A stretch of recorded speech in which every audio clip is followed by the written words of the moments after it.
Okay, so here we're going to see how we can use dimension variables to make our flows more responsive.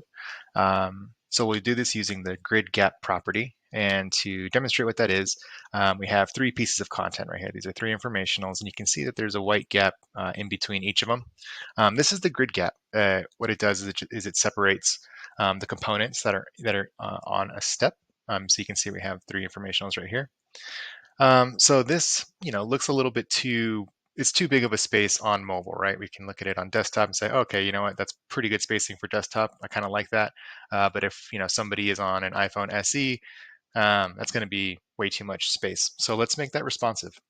So what we can do is we can go over here to theme and variables and then dimensions. And we're going to make one. And let's call it grid gap because we're going to be using this in our grid gap. You can call it whatever you want, to be honest. It's the values that actually matter.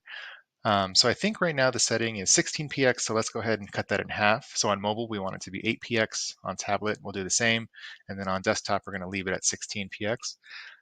So now that we have that created, we can go and apply it to the actual setting. Oh, excuse me, this is 24. Let's go ahead and change that real quick. 24, and then maybe let's make this 16. Okay. Now, if you click the down arrow right here, you can see that our grid gap variable is there. So we can apply it, and then going back to the live preview, you can see that the gap is actually shrunk here. So now we're at 16px of a gap. And if we go back to desktop, it expands to 24.